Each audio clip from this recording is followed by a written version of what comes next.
How do I conclude that indeed these are members of the drug cartel? Honorable Member, the details can be presented by the team as a covert operation. They have the details about it that I might not be able to talk to it.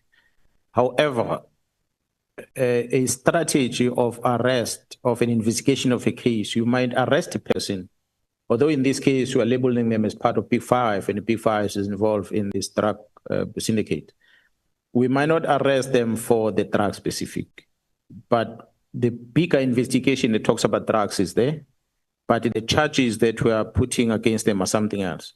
It's a strategy we're employing the police to keep people behind bars until we're ready with a bigger case and we throw it in. A typical example is the same strategy we employed in KZN when we were dealing with the AKA case. And we arrested a whole lot of them for other cases, just to keep them in custody until we were ready with the main case when it was matured and we could identify all of them. And then we started charging all of them for the murder of our celebrities. Otherwise, they were already in custody. So similar strategy we are doing on these ones. We are taking them for other cases. We are adding any other case because they've got many cases. Safe to say, with respect to the case of the death of that employee at Vereeniging, Mr. Swart, it had nothing to do with drugs. It was tender issues there that involves Mr. Molefe. But the murders of these DJs is drug related. When the picture you're going to see when the matters gets to court is that this one thought he's clever by stealing this one's drugs and he starts selling them, and this one then killed him. Mm. So not to say the victim is a clean man on drugs. He died because of something that he did wrong to this one. So we have a consignment of over 200 million rand, for instance, if I use that as an example. The police in the organization is there to identify exhibit, you book it in the SCP-13 register in the police station, you leave it there. If it's such big thing that you transfer it to another safer storage place, which in this case will be a forensic lab if it's drugs.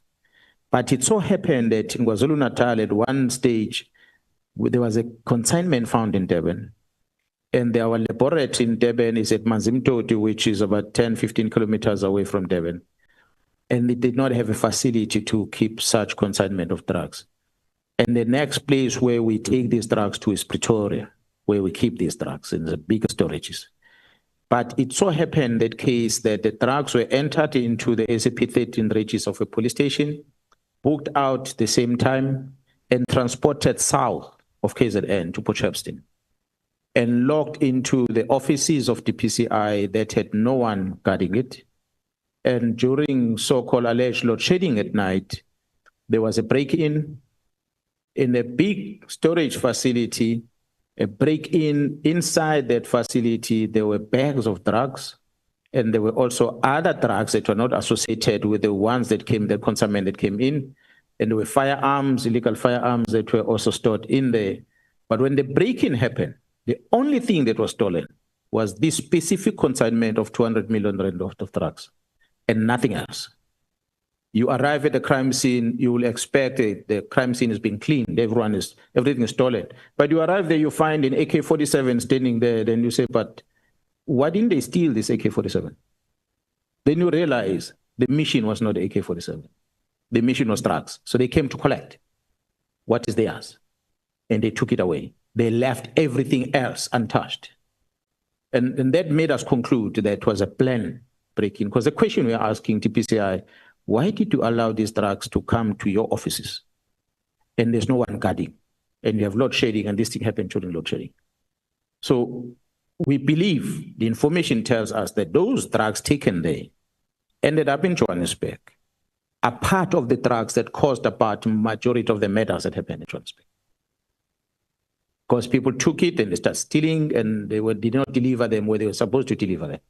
And that's what caused the unhappiness from some of the people. So yes, we are not talking about the drugs on the arrest of Molefe, but drugs is part of the problem that leads into the murder. The charge is a murder, but the reason is the drug that comes as a result.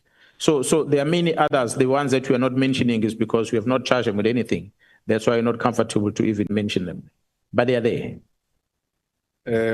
Second last,